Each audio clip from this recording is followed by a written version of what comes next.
Market का अगर rate की बात करें, एक मैं डाउन से डाउन रेट पकड़ लेता हूँ कि 100 रुपीज़ पर केजी होलसेल का रेट। रिटेल का रेट अभी हम जो यहाँ दे रहे हैं वो 200 रुपीज़ देते हैं पर केजी। इसे 6 महीने के बच्चे से लेके प्रेग्नेंट लेडी और 60 साल तक बुजुर्ग आराम से इसका सेवन कर सकते हैं। डॉक्टर भी अभी रिकमेंड करना चालू कर दिए हैं क्योंकि इसकी न्यूट्रिशन वैल्यू के आधार पे इसको। जब हमने ये सेटअप रेडी किया था तभी से और अभी तक हम 3 ही मेंबर हैं हमारे फार्म पे, मेरे पिताजी, मेरी माताजी और मैं। ड्रैगन फ्रूट की खेती ऐसी खेती है, अगर आपने 1 एकड़ की फार्मिंग कर ली वो 10 एकड़ के जमींदार को पीछे हटा देती है।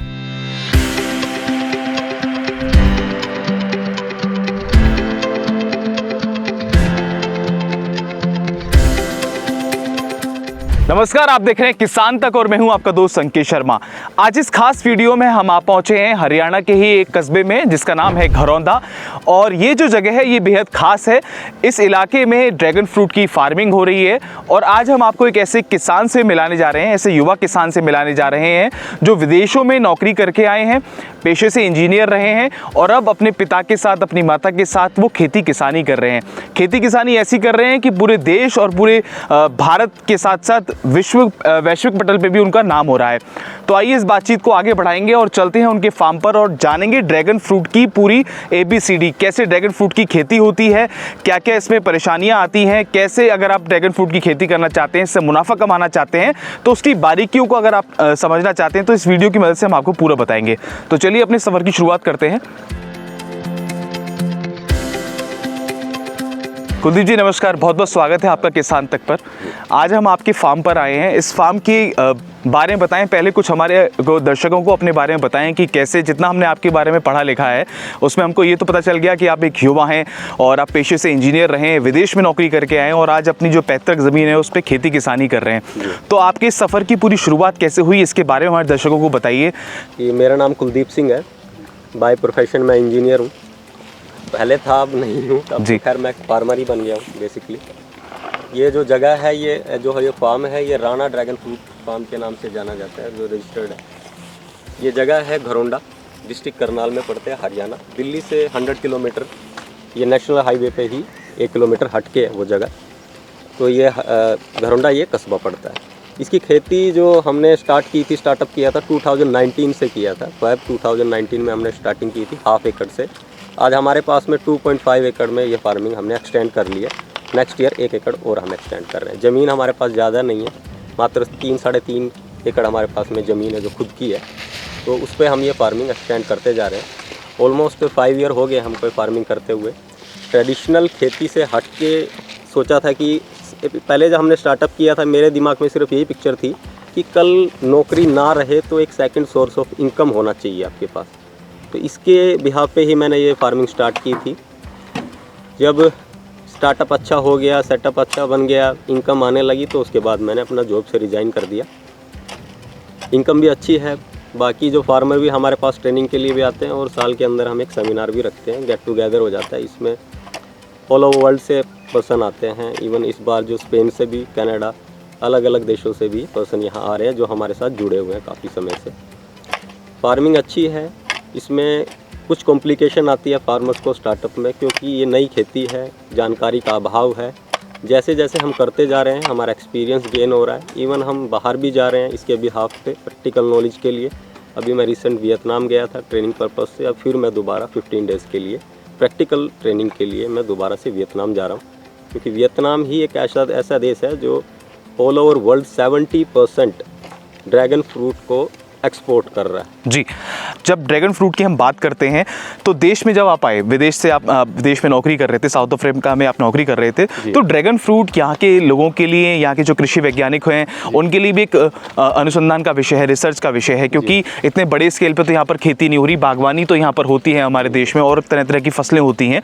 ड्रैगन फ्रूट की खेती एक नई थी, तो आपको काफ़ी सारी परेशानियों को सामना करना पड़ा होगा। इसकी पौध आप कहाँ से लेकर आए, कैसे आपने यहाँ पर सॉइल टेस्टिंग कराई और क्या तकनीक का आपने यहाँ पर प्रयोग किया? क्या विदेश के पैटर्न पे ही आपने खेती करना शुरू किया, कैसे? देखिए, इसकी जो फार्मिंग है मैंने साउथ अफ्रीका में ही देखी थी। मेरा मन था एवोकाडो और ड्रैगन फ्रूट का।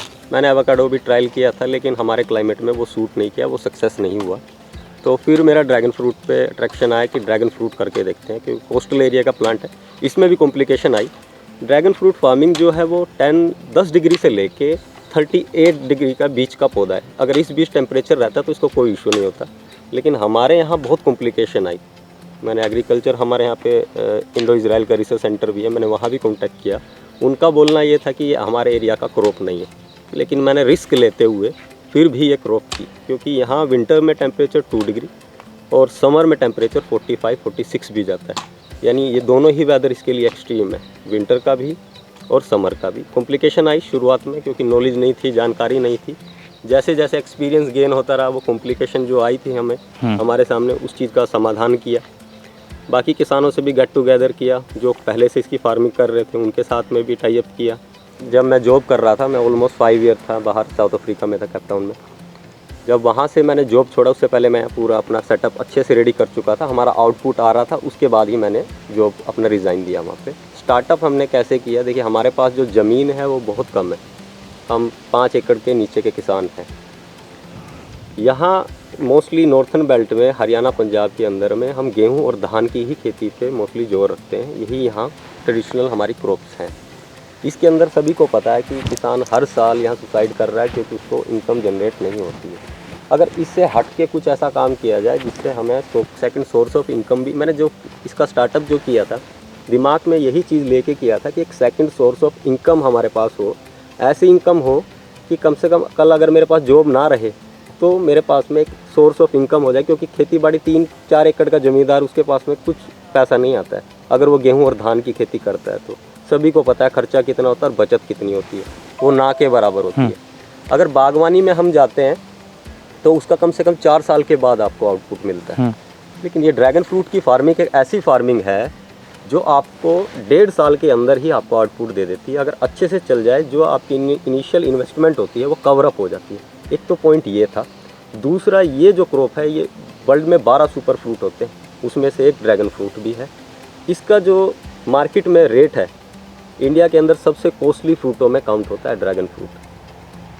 1.5 साल में आपको आउटपुट मिल रहा है, इनकम आपको अच्छी जनरेट हो रही है, और छोटा ज़मींदार भी इस चीज़ को कर सकता है। बस शर्त यही है कि वो स्टार्टअप तो करे, चाहे भले ही ज़रूरी नहीं है 1 एकड़ से करे, हाफ एकड़ से करे, जितनी उसकी गुंजाइश है उस हिसाब से वो कर सकता है। हमने जो स्टार्टअप किया था, हमने हाफ एकड़ से शुरुआत की थी। आज हम 2.5 एकड़ में इसकी फार्मिंग कर रहे हैं, जो हमारा अभी आउटपुट आ रहा है। लास्ट ईयर का मैं प्रोडक्शन बता देता हूँ, हमारा 12 ton dragon fruit last year निकला था। इस बार की उम्मीद हमारी 15 से 18 टन है। मार्केट का अगर रेट की बात करें, एक मैं डाउन से डाउन रेट पकड़ लेता हूँ कि 100 रुपीज़ पर केजी होल सेल का रेट। रिटेल का रेट अभी हम जो यहाँ दे रहे हैं वो 200 रुपीज़ देते हैं पर केजी। मार्केट में आप ड्रैगन फ्रूट देखते होंगे तो पर पीस के हिसाब से सेल होता है, लेकिन हम यहाँ देते हैं किलो के हिसाब से। अगर 100 रुपीज़ भी पर केजी पकड़ें आप, चौथे साल में ये 10 टन की कैपेबिलिटी रखता है 1 एकड़ में आउटपुट देने की जी। तो ये करीबन अगर 100 से मल्टीप्लाई करें तो 10 लाख रुपए। ऐसी कोई क्रॉप नहीं है, कोई बागवानी की फसल नहीं है जो आपको 1 एकड़ से इतनी इनकम दे सके।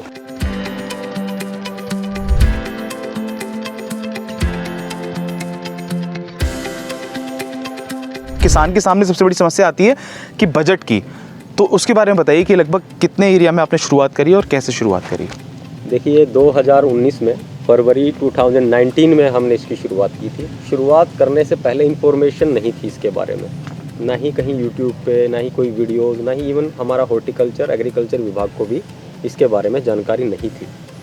हमने शुरुआत, जब मैं बाहर से अब्रॉड से आया था तो कुछ इन्फॉर्मेशन मैंने वहाँ से गैदर की थी, और कुछ हमारे क्लाइमेटिक कंडीशन के हिसाब से भी हम ढलते चले गए। एक जो शुरुआती दौर रहता है, जो आपको शुरुआत कैसे करनी चाहिए, अभी तो हम एक्सपीरियंस हो गए, लेकिन हमने उस समय पे क्या गलतियाँ की थी और कैसे अपनी शुरुआत की, मैं वो बता देता हूँ। जब भी आप कोई फसल लगाए, ज़रूरी नहीं है ड्रैगन फ्रूट, हॉर्टिकल्चर क्रॉप आप कुछ भी लगाते हैं, बागवानी कुछ भी करते हैं, तो सबसे पहले मिट्टी की जाँच होनी ज़रूरी है।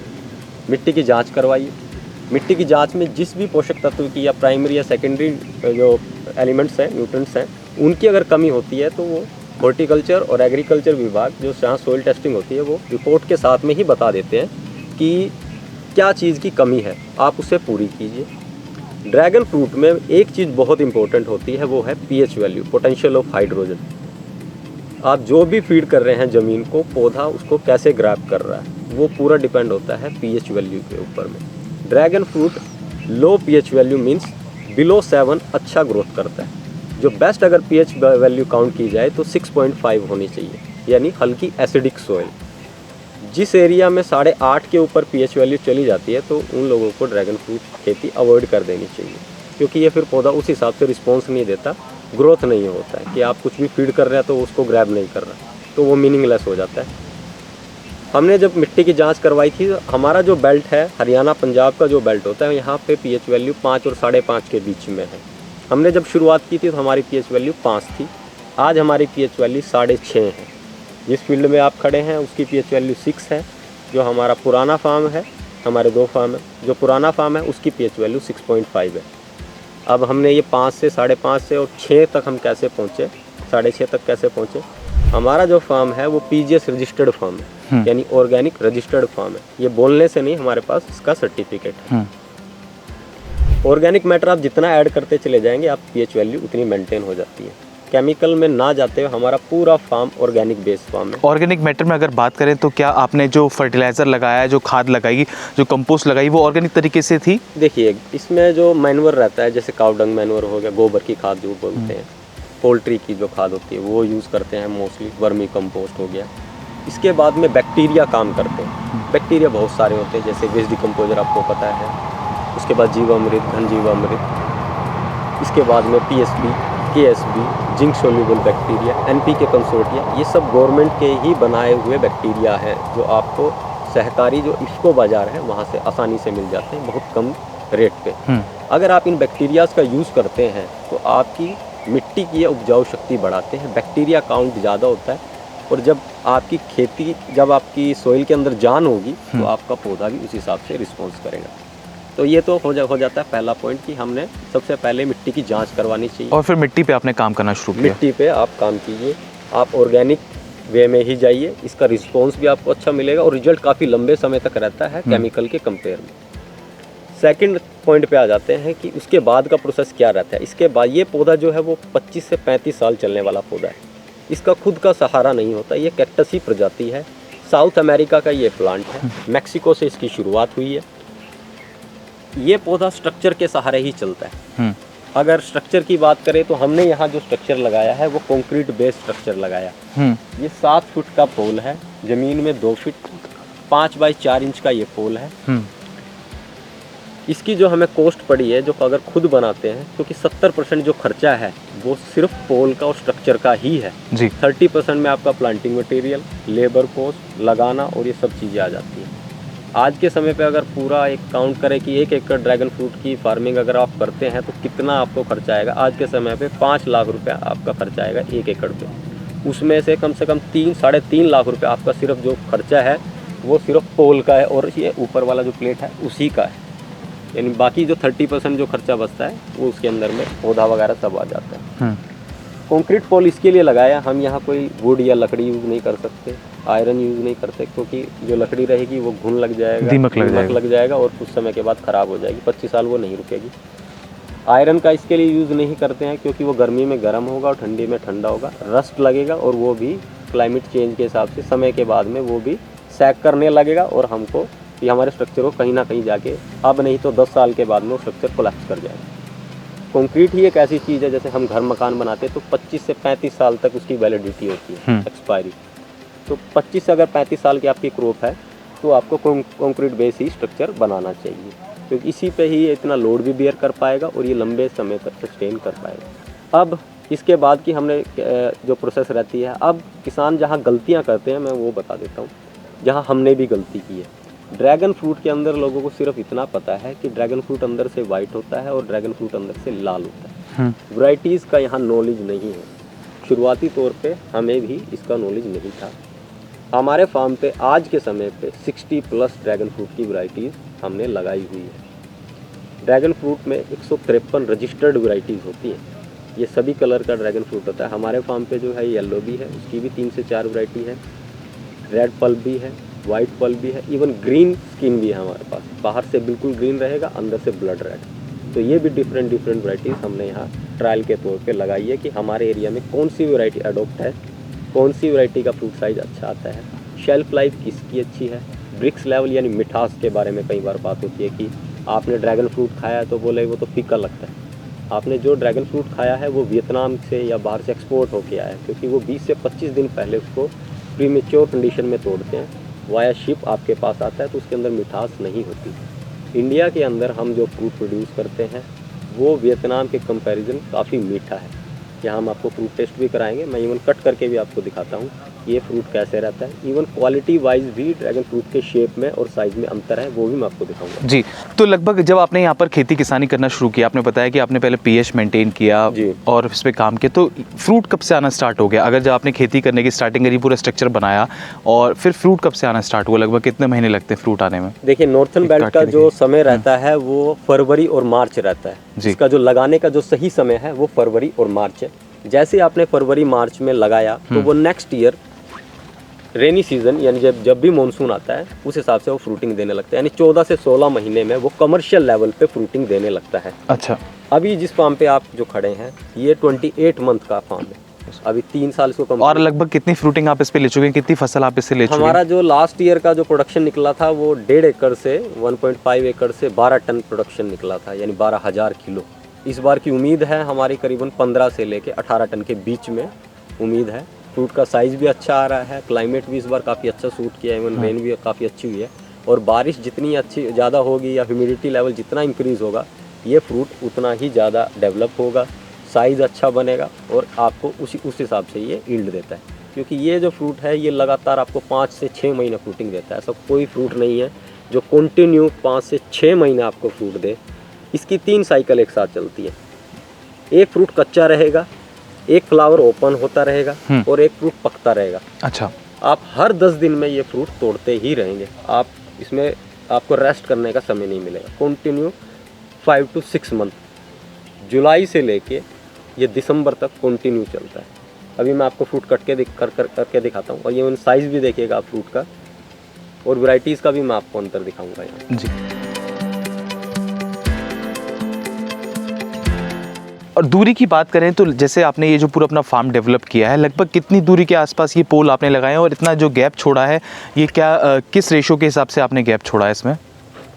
यहाँ हमने जो गैपिंग रखा है वो लाइन से लाइन की दूरी 10 फीट रखी है, और पोल से पोल की जो दूरी है वो 7 फीट रखी है। अच्छा। इस हिसाब से आपके 535 पोल आ जाते हैं 1 एकड़ के अंदर में। अच्छा। ये मिनिमम डिस्टेंस है, इससे नीचे नहीं जाना चाहिए। कारण मैं बता देता हूँ। देखिए, यहाँ पोल से पोल की जो दूरी 7 फीट है, अभी ये 3 साल का भी नहीं हुआ, 28 महीने का पौधा है जी। तो देखिए इसके बीच में से आपको निकलने में परेशानी हो जाएगी।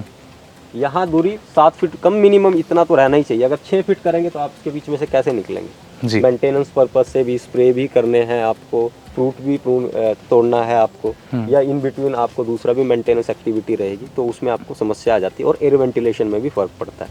तो मिनिमम डिस्टेंस जो पोल से पोल की दूरी है वो 7 फीट, और बीच में निकलने के लिए 10 फीट भी ओके है, 9 फीट भी आप रख सकते हैं, जो आपको कन्वीनियंट लगे उस हिसाब से आप कर सकते हैं। इसकी शाखाएं जैसे फैलती जा रही हैं, जैसे कि हम दूर दूर तक हमारी नजर जाती है, तो ये फैल रही है, तो क्या इसको भी आप लोग कटिंग करते हैं या इसको ऐसे ही छोड़ देते हैं? जैसे पौधा आपका 3 साल का हो जाता है तो फिर उसके बाद प्रूनिंग होती है, वो रेडी हो जाता है रीजनरेट करने के लिए। मींस जो जैसे नई पौध तैयार करते हैं जैसे मैंने अभी इस टाइम से ये फ्रूट तोड़ा था जी, इस टाइम से हम पौधा बना सकते हैं, लेकिन वो बनाते हैं फ्रूटिंग सीजन खत्म होने के बाद। क्योंकि मैं अगर अभी तोड़ लेता हूँ, इसको कटिंग कर लेता हूँ, ये पूरा वेव में कम से कम 3 से 4 फ्रूट देके जाएगी। अच्छा। और आप ये फ्रूट का वेट देख सकते हैं, ऑलमोस्ट 400 ग्राम के आसपास ही होगा। बिल्कुल।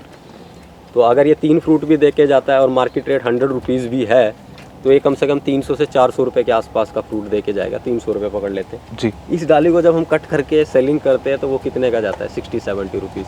तो ये कम से कम मेरे को 300 रुपये का जब फ्रूट दे रहा है तो मैं इसको प्रून क्यों करूँगा? बिल्कुल सही। सीज़न ऑफ होने के बाद आप इसे प्रून कर सकते हैं, और प्रूनिंग बहुत इंपॉर्टेंट होती है। जितनी आप प्रूनिंग करेंगे उस हिसाब से इसकी कैनोपी बनेगी, नेक्स्ट जो फ्रूट आएगा वो काफ़ी बेहतर अच्छा आएगा क्वालिटी में।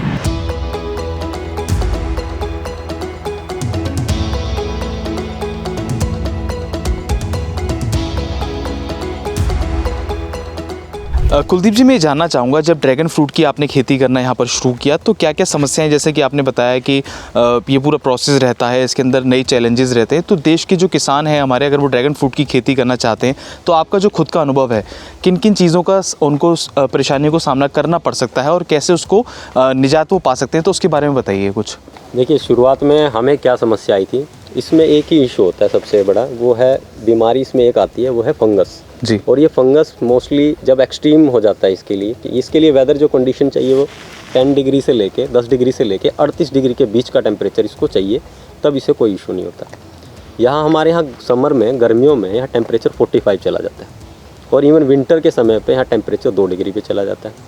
अगर रिसेंट ईयर की बात करें, इस साल ही जनवरी की, अगर मैं जनवरी 14 का अगर आपको डाटा बताऊँ, चूरू राजस्थान में -3.2, बठिंडा में 0.7 और हमारे यहाँ पे 2 डिग्री। तो ये वेदर कंडीशन एकदम एक्सट्रीम है इसके लिए। ये 10 के नीचे जब टेम्परेचर आए तो फंगस का अटैक बहुत ज़्यादा हो जाता है। तो उस समय पे हम क्या करते हैं, उस समय पे देखिए जब शुरुआती दौर था तो हमें कोई नॉलेज नहीं था इसके बारे में। फंगस आई तो हमें एकदम घबरा गए, ये क्या बीमारी लग गई है। बाहर जैसे ही मैंने कांटेक्ट किया था, जहाँ से प्लांटिंग मटेरियल लिया था हमने, उनसे कांटेक्ट किया कि सर ये इस तरह का इशू आ रहा है, क्योंकि वहाँ हमने इस तरह का रूप नहीं देखा, क्योंकि वहाँ का वेदर कंडीशन और हमारा थोड़ा अलग है। जब हम यहाँ इस तरह की हमको जो समस्याएं आई फंगस की, तो हम सब जगह घूमे। इवन मैं दिल्ली से भी डॉक्टर्स को बुलाता था यहाँ, सर देखिए क्या है इशू।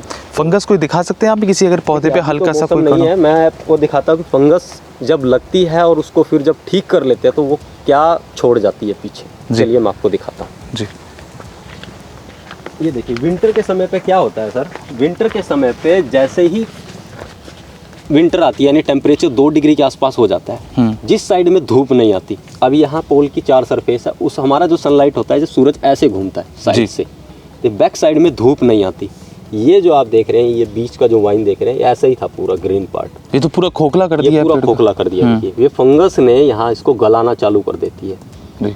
लेकिन इस पौधे की खासियत ये है, अगर ये पूरा ग्रीन लीफ भी गल जाए, ये बीच का जो स्टेम है जहाँ से ये फीड करता है, ये ओके है तो ये पौधा सरवाइव कर जाता है। अब आप देख सकते हैं, देखिए मदर स्टॉक बिल्कुल गायब हो गया इसका जी, पूरा फंगस ने इसको खराब कर दिया।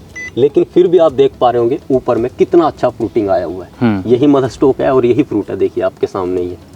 अगर इसके सहारे भी ये पौधा चल जाता है, ये हार्डनेस लेती रहती है। फंगस में इतना ये हो जाता है कि मान लीजिए नीचे फंगस आ गई तो आपने प्रून कर दिया, अगर ये फंगस ऊपर आ जाए तो फिर क्या बचेगा? बिल्कुल सही, फ्रूट कहाँ लगेगा? नीचे तो फ्रूट नहीं आता, फ्रूट तो ऊपर ही आता है। ऊपर भी फंगस का अटैक होता है। देखिए मैं यहाँ भी दिखाता हूँ आपको, ये देखिए मैं एक डाली दिखाता हूँ आपको। देखिए यहाँ फंगस का अटैक हुआ था। अगर मैं इसको फंगस को यहाँ क्योर नहीं करता या इसको प्रून करके नहीं निकालता इस पार्ट को, तो इस पूरे लीफ पे फंगस आ जाती। और देखिए आप इस पे फ्रूट का साइज देखिए। इसका इलाज कैसे किया आपने? जैसा आपने बताया कि इसमें एक तो फंगस और सनबर्न, ये दो बीमारी जो बता रहे हैं कुलदीप जी, वो बता रहे हैं कि जब ड्रैगन फ्रूट की आप खेती करते हैं तो ये जो दो चीज़ें हैं, सनबर्न तो खैर वो तो नेचुरल है, उससे तो आपको बचाव करने के लिए शेड का इस्तेमाल करना पड़ेगा। और इसका बचाव कैसे किया आपने फंगस का? मैं दोनों ही फ्री का इलाज बताता हूँ, हम मेडिसिन में नहीं जाएंगे जी। समर के समय पे जब टेम्परेचर 45 डिग्री हो जाता है, यानी सनबर्न का जब आप अटैक होता है, तो उस समय पे आप सह फसलें लगा सकते हैं। जैसे जवार हो गया, अच्छा, मक्का हो गया जी। ये 60 से 70 दिन की क्रॉप होती है और ये क्या होता है, उस समय पे हाइट पकड़ लेती है। अच्छा, इस पोल के ऊपर निकल जाती है और एक तरह से आपको एक शेड का काम कर लेती है। जैसे ही गर्मी निकल जाए आप उसे निकाल सकते हैं। मक्का से आपको आउटपुट भी मिल जाएगी और पशुओं के लिए चारा भी हो जाएगा। बिल्कुल। और वो एक सीजन के रूप में आप उसको, और किसान की आय भी बढ़ सकती है उससे। ये तो हो गया आपका फ्री का जी, और जो आउटपुट देगा आपको जी।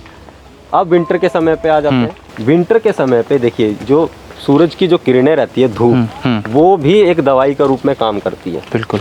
जब आपका यहाँ फंगस आ जाए किसी एरिया में, मान लेते हैं यहाँ फंगस आ गया, देखिए अगर मैं फंगस को ना निकालता, आप चाकू की मदद से, क्लीन चाकू रखिए या फिर कटर रखिए, उसको जो पार्ट आपका फंगस आ गया उस पार्ट को आप निकाल दीजिए। जहाँ तक वो ग्रीन पार्ट ना आ जाए तब तक आपको उसको निकालना है।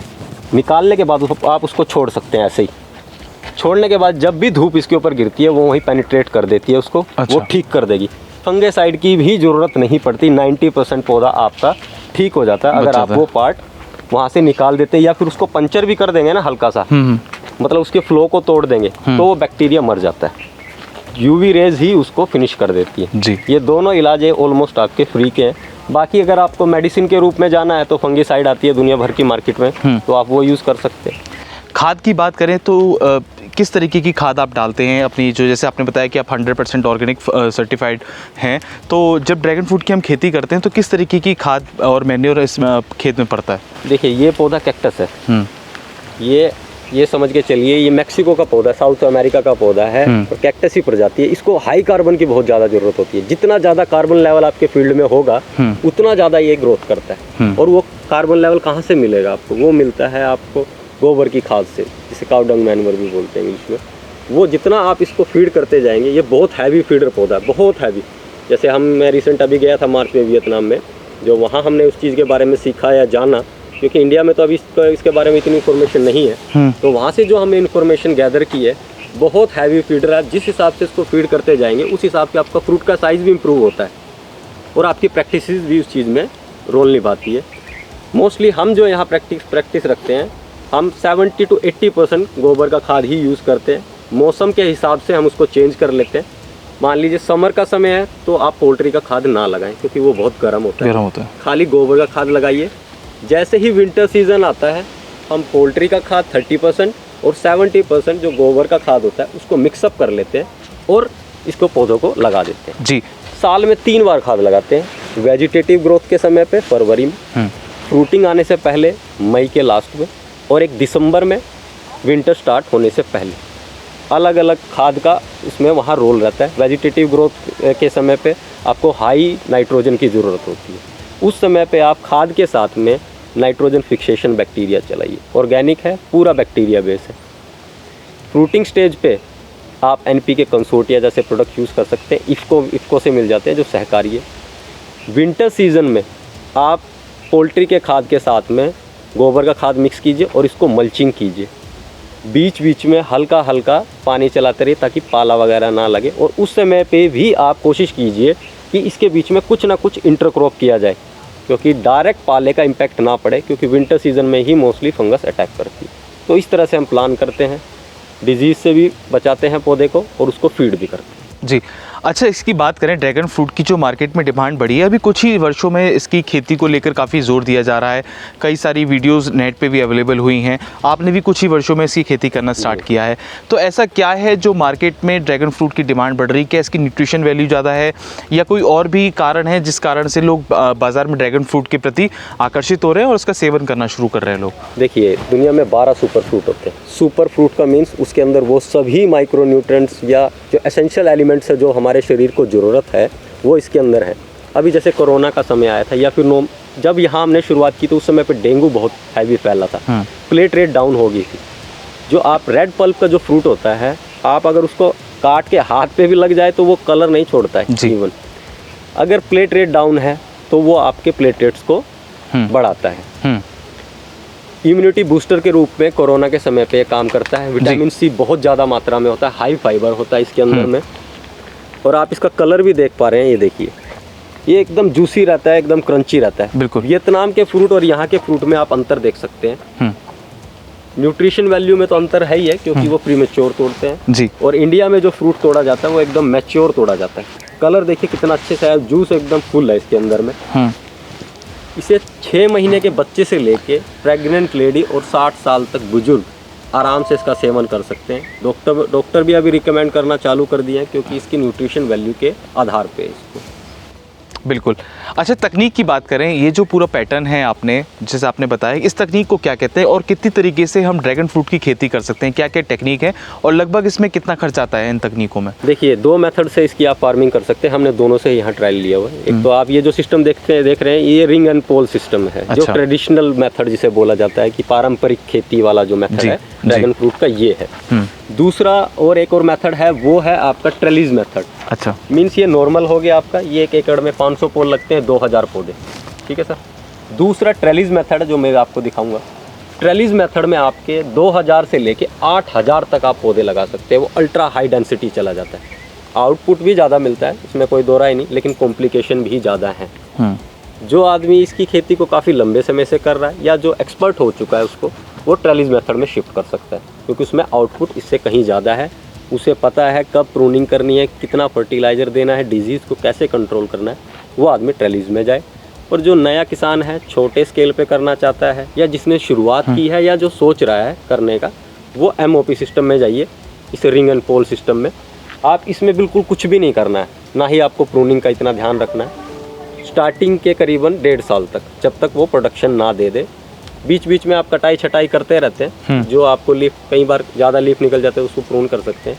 इसमें क्या रहता है, सिर्फ पौधे को बांधना होता है पोल के साथ में। जी, आप देख पा रहे होंगे यहाँ हर एक साइड पे एक पौधा लगाते हैं। हाँ। और उसको एक सूती कपड़े के साथ हम बांध देते हैं। अच्छा, धागे के साथ, नायलॉन वगैरह नहीं, क्योंकि फिर इसकी वाइन के अंदर घुस जाएगा और इसको डैमेज करता है। जी। सूती कपड़ा समय के हिसाब से फिर ये अपने आप ब्रेक हो जाता है। तो खाली आपको जब MOP सिस्टम पे लगाते हैं, रिंग एंड पोल सिस्टम में, खाली आपको बांधना होता है। ये प्लेट से जैसे ही पौधा बाहर निकला ये फ्री हो जाता है। अच्छा। तब आपको कुछ नहीं करना, वो अपने आप ग्रोथ लेगा, अपने आप ही वहाँ से नई वो स्प्राउट निकालेगा और लीफ क्वांटिटी बढ़ती चली जाएगी। जी। तो आपका कहने का मतलब ये है कि जो भी नया किसान है या जो व्यक्ति ड्रैगन फ्रूट की खेती करना चाहता है, तो पहले वो शुरुआत करे पारंपरिक खेती से। जी जी जी। फिर उसको अध्ययन करे अच्छी तरीके से, जो प्रैक्टिस करे, उसके बाद फिर वो दूसरी वाली तकनीक, उसका नाम आपने क्या बताया? Trellis method. ट्रेलिस मेथड पे जा सकता है। जी। और खर्चे की अगर बात करें, लगभग अगर 1 एकड़ की भी मोटा मोटी बात करें, तो इन दोनों मेथड में लगभग कितना खर्चा आता है किसान का? देखिए, जो रिंग एंड पोल सिस्टम है, इसमें जो 70% खर्चा है वो पोल का है। अगर आप खुद से पोल और रिंग बनाते हैं तो आप 500 रुपये से लेके 550 रुपये के बीच में एक पूरा कंप्लीट सेट बना सकते हैं। 500 पोल के हिसाब से मैं 600 रुपीज़ पकड़ लेता हूँ। 3 लाख रुपये आपका खाली स्ट्रक्चर का आ गया। नर्सरी की बात करें, वो डिपेंड करता है वैरायटीज़ के ऊपर, आपने कौन सी वैरायटी लगाना चाहते हैं, उस हिसाब से मैं एक औसत रेट 70 रुपीज़ पकड़ लेता हूँ। 2000 पौधे अगर लगाते हैं तो 1,40,000 का आपका पौधा हो गया। 3 लाख का ये आपका स्ट्रक्चर हो गया। 4,40,000 रुपये, 60,000 रुपीज़ में खाद लेबर हम ये काउंट कर लेते हैं। ऑलमोस्ट 5 लाख रुपया आपका आज के समय पे रिंग एंड पोल सिस्टम में अगर 500 पोल लग रहे हैं तो इतना आपका पैसा खर्चा होता है।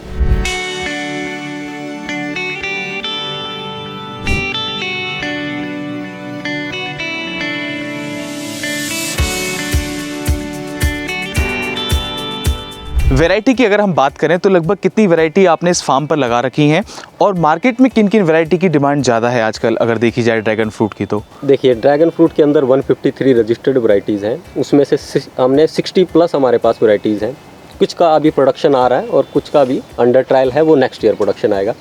यहाँ पे हम अभी करीबन 4 से 5 वैरायटी का प्रोडक्शन कमर्शियल लेवल पे ले रहे हैं। मैं आपको वैरायटीज़ का अंतर भी दिखा देता हूँ, और वो आप जो बोल रहे हैं कि कौन सी वैरायटी आपने लगाई हुई है, देखिए ये जो आप फ्रूट देख पा रहे हैं ये वियतनामी वाइट है।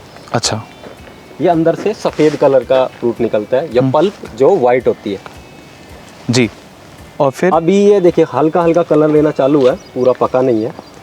दूसरा एक और वैरायटी मैं आपको दिखाता हूँ जो अंदर से लाल निकलता है। मार्केट की डिमांड की बात करें तो मार्केट में जो रेड पल्प का जो फ्रूट होता है उसकी डिमांड ज़्यादा है, किसान को रेट भी उसका अच्छा मिलता है। और मिठास की बात करें, वजन की बात करें, तो वो किस में सबसे ज़्यादा होता है? देखिए, अलग अलग वैरायटीज़ की ब्रिक्स लेवल यानी मिठास जो काउंट करते हैं, ब्रिक्स में काउंट करते हैं।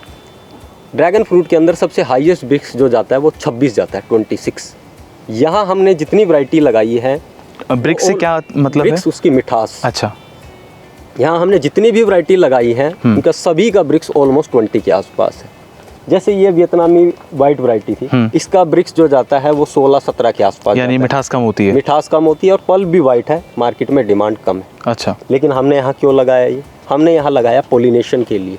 जब आप डिफरेंट वैरायटीज़ अपने फील्ड पे रखते हैं तो उससे पोलिनेशन की प्रोसेस जो मधुमक्खियाँ करती हैं उससे फ्रूट का साइज़ अच्छा बनता है। जी। तो इसके लिए हमने ये वाइट वैरायटी को भी यहाँ रखा है कि हमें वहाँ से पोलन मिल सके। जी। चलिए मैं आपको दूसरी एक वैरायटी दिखाता हूँ जो हाइब्रिड वैरायटी है वियतनाम की।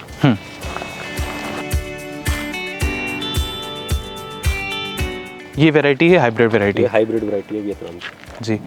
अच्छा, इसमें देख रहा हूँ इसकी ग्रोथ भी कुछ अलग तरीके से हो रही है। ये पूरी तरीके से ग्रोथ नहीं किया या इसका टाइम कम है? आप देखिए यहाँ फ्रूट का साइज़ देखिए सबसे पहले तो। जी।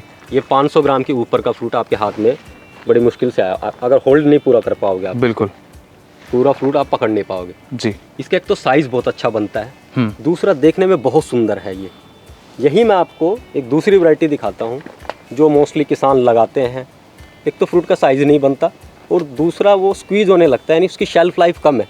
इसकी शेल्फ़ लाइफ जो नॉर्मल ड्रैगन फ्रूट जो इंडिया के अंदर अभी लगा रहे हैं फार्मर्स, उससे ऑलमोस्ट 7 से 8 दिन एक्स्ट्रा है। चलिए मैं आपको एक तीसरा वैरायटी दिखाता हूँ, आइए। ये देखिए कितना छोटा सा फ्रूट है, उसमें और इसमें कितना अंतर है। बिल्कुल। और ये देखिए लाल होने लगा, इसका ग्रोथ नहीं हुआ। मीन्स इसका कारण क्या है? फ्रूट छोटा होने, ये भी आपको पता होना चाहिए। ये सभी फ्रूट इतना छोटे नहीं लगते। जी जी, तो काफ़ी छोटा लग रहा है जितना हमने देखा है साइज। देखिए इसका कारण ये है, ये पोलिनेशन यहाँ कंप्लीट नहीं हुआ। अच्छा, इसके लिए कुछ वैरायटीज होती है जो सेल्फ फर्टाइल होती है, यानी सेल्फ पोलिनेटेड वैरायटी। जी, वो जो वैरायटी आपने देखी है वो सेल्फ पोलिनेटेड वैरायटी है। ये जो वैरायटी है ये क्रॉस पोलिनेटेड वैरायटी है, यानी क्रॉस करना पड़ता है पोलिनेशन, चाहे वो मधुमक्खी करे या फिर नाइट में आपको हाथ से पोलिनेशन कंप्लीट करना होगा, तो ब्रश के माध्यम से भी आप कर सकते हैं। काफ़ी सारी वीडियोस भी यूट्यूब पे इसके बिहाफ में पड़ी हुई है। जी, तो हमको वैरायटी वो लगानी है जो सेल्फ पोलिनेटेड वैरायटी हो, जिसका फ्रूट साइज अच्छा बने, जिसमें मार्केट में डिमांड हो, जिसका ब्रिक्स अच्छा हो, यानी स्वाद अच्छा हो, मिठास अच्छी हो, जो कस्टमर एक बार लेके जाए तो दोबारा मुड़ के आपके पास आए। बिल्कुल। प्रेजेंटेशन अच्छा हो, देखने में सुंदर होना चाहिए फ्रूट। जी, जो दिखता है वही बिकता है। मैनेजमेंट की लाइन है। ये मैं देखूंगा कि आपने यहाँ पर मोरिंगा के पौधे लगा रखे हैं, इसका क्या रीज़न है? यहाँ पर आपने ये मोरिंगा क्यों प्लांट किया हुआ है? पूरे जितने भी मैं देख रहा हूँ बीच का जो एरिया है वहाँ पर आपने मोरिंगा लगा रखा है। देखिए इसका क्या रीज़न है? तो ऊपर में शेडिंग देख रहे हैं जी, ये अभी हमने रिसेंटली करवाया। अच्छा, पहले हमारा शेडिंग नहीं था। अच्छा, मोरिंगा का इतना बेनिफिट होता है, ये इसके लीफ का पाउडर भी आप सेलिंग कर सकते हैं। जी जी, फ्लावर जो रहते हैं वो सेलिंग होता है, इसके सीड्स हैं वो सेलिंग होता है, इवन वेजिटेबल्स के रूप में भी लोग इसको यूज़ करते हैं। लेकिन हमने यहाँ क्यों लगाया? एक तो इसके जो पत्ते ज़मीन पे गिरते हैं वो एक एज ए फर्टिलाइज़र का काम करते हैं, इवन मल्चिंग का भी। दूसरा, ज़मीन के अंदर ये नाइट्रोजन फिक्सेशन करता है। समर के समय पे ये हमारे पौधों को सेमी शेड में रखता है, यानी डायरेक्ट धूप का इम्पैक्ट नहीं पड़ने देता। अच्छा, तो इस पर्पज से ये हमारे 2-3 काम इससे फिनिश हो रहे हैं। फर्टिलाइज़र कंप्लीट कर रहा है, शेडिंग मिल रहा है, और इससे कहीं ना कहीं 2 पैसे की इनकम भी जनरेट कर सकते हैं। बिल्कुल। अच्छा, पानी की बात करें तो आपने किस तकनीक का, जैसे मैं यहाँ देख रहा हूँ कि आपने ड्रिप इरिगेशन का इस्तेमाल यहाँ पर किया है, तो क्या शुरुआत से आपने यहाँ पर ड्रिप इरिगेशन लगा रखा था? और अगर ये आपने लगाया तो इसमें क्या गवर्नमेंट की तरफ से सब्सिडाइज है या आपने अपने पैसे से लगाया है? ये देखिए, ये सबसे पहले तो ये जो पौधा है जी, इसको बहुत कम पानी की ज़रूरत होती है। अच्छा, ये कैक्टस ही है। अच्छा। दूसरा, ड्रिप के माध्यम से 2-3 बेनिफिट हो जाते हैं। एक तो जितना पानी पौधे को चाहिए हम उतना ही उसको मेंटेन कर सकते हैं। अगर फ्लड से देंगे तो पहले ज़मीन पानी सोखेगी फिर आगे बढ़ाएगी, वो कहीं ना कहीं आप पानी एक्स्ट्रा देंगे और इस पौधे को ज़्यादा पानी की ज़रूरत नहीं है। ओवर वाटरिंग, ये सिर्फ पौधा मरता है ओवर वाटरिंग से। अच्छा, अगर पानी का ठहराव 2 से 3 दिन तक हो गया ज़मीन में, मान लीजिए घुटने घुटने पानी हो गया, तो ये पौधा ख़त्म हो जाता है। इसकी पहली और आखिरी शर्त यही है कि आपकी ज़मीन में पानी का ठहराव नहीं होना चाहिए, या तो ज़मीन ऊंचाई पे रखिए या ज़मीन में ड्रेनेज सिस्टम होना चाहिए। पानी का निकास ज़रूरी है, ये समझना चाहिए। जी, वाटर मैनेजमेंट हमने यहाँ ड्रिप लगवाया है। सरकार 1 एकड़ पे सब्सिडी देती है, कम मिनिमम आपका 1 एकड़ होना चाहिए। 85% इसके ऊपर हमें सब्सिडी मिली है सरकार की तरफ से। पानी वेस्ट नहीं होता, जितना पौधे को पानी चाहिए उतना पानी जाता है। और तीसरा, हम कुछ भी फर्टिलाइज़र डालते हैं वो अनयूज लैंड में, जहाँ से हमें आउटपुट नहीं आ रही है, जहाँ रूट जोन नहीं है, वहाँ पे फर्टिलाइज़र जाता नहीं है। जितना पौधे को चाहिए उतना फर्टिलाइज़र हम ड्रिप के माध्यम से दे सकते हैं। जी, गर्मी सर्दी में भी इसका वाटर मैनेजमेंट अलग होता है। इसका उल्टा रहता है नॉर्मल पौधों के मुकाबले। गर्मी के समय पे पानी आधा कर देते हैं। वैसे तो गर्मी में ज़्यादा पौधे को पानी की ज़रूरत होती है, लेकिन हम क्या करते हैं, गर्मी के समय पे अगर हम 4 से 5 दिन में 1 घंटे के लिए ड्रिप चलाते हैं, नॉर्मल सीजन पे हम गर्मी के समय पे 4 से 5 ही दिन रखेंगे, लेकिन हम टाइमिंग हाफ कर देते हैं, आधा घंटा। तो उस हिसाब से हम ये वाटर मैनेजमेंट करते हैं। किसानों के सामने बड़ी समस्या आती है खरपतवार की। अब मैं ये देख रहा हूँ कि यहाँ पर भी कुछ खरपतवार खड़ी है। आप ऑर्गेनिक विधि से खेती कर रहे हैं, जैविक विधि से खेती कर रहे हैं, तो आप यहाँ पे स्प्रे नहीं करते होंगे इनको मारने के लिए, तो इसकी खरपतवार कैसे हटाते हैं? क्योंकि इसकी जड़ भी बड़ी नाजुक होती है। जी जी, खुरपी यहाँ चला नहीं सकते होंगे मैं आपको इसकी पहले रूट जोन दिखाता हूँ। जी, ये देखिए इसका रूट जोन, अभी बारिश हुई थी बहुत दबा के, अभी आप देख पा रहे हैं ये इसका रूट जोन है। कितना माहीन एकदम बाल जैसा रूट जोन है, और ये यहाँ तक फैला हुआ है। इसी पौधे की रूट्स हैं ये इस पौधे की रूट्स हैं, यहाँ तक इसकी रूट्स फैली हुई है। ठीक है, थोड़ी थोड़ी रूट्स यहाँ तक फैली हुई जी। अब आप हमारे फील्ड पे देखिए, यहाँ आपको काई जमी हुई दिखाई दे जाएगी जी। ये पानी का ठहराव हुआ था, या बारिश ज़्यादा हुई है, यहाँ खुरपी नहीं लगी है, यहाँ हमने फावड़ा नहीं चलाया। बिल्कुल, एक तो ये क्लियर हो गया। हाँ। हम जो खरपतवार निकालते हैं, जैसे ही पानी आ जाता है या बारिश आ जाती है, या फिर हम ड्रिप से पानी चलाते हैं, जो एरिया मॉइस्चराइज हो जाता है, वहाँ हम क्या करते हैं, हाथों से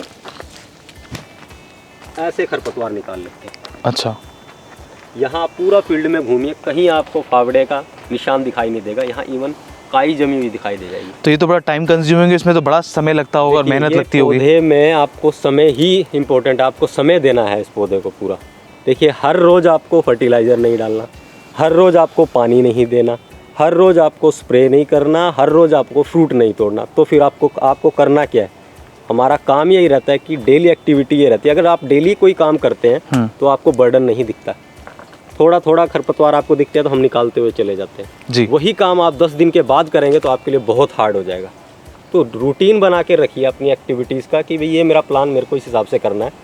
अगर खाद पानी 3 महीने के बीच में डालना है, स्प्रे 15 दिन या 20 दिन के बाद देना, तो उस दौरान बीच का जो समय आपको यूटिलाइज़ करना है इन चीज़ों पे ही कि खरपतवार ना रहे, वरना कहीं ना कहीं वो न्यूट्रिशन वैल्यू ले रही है पौधे की। जी। तो इस हिसाब से आप मैनेज कर सकते हैं।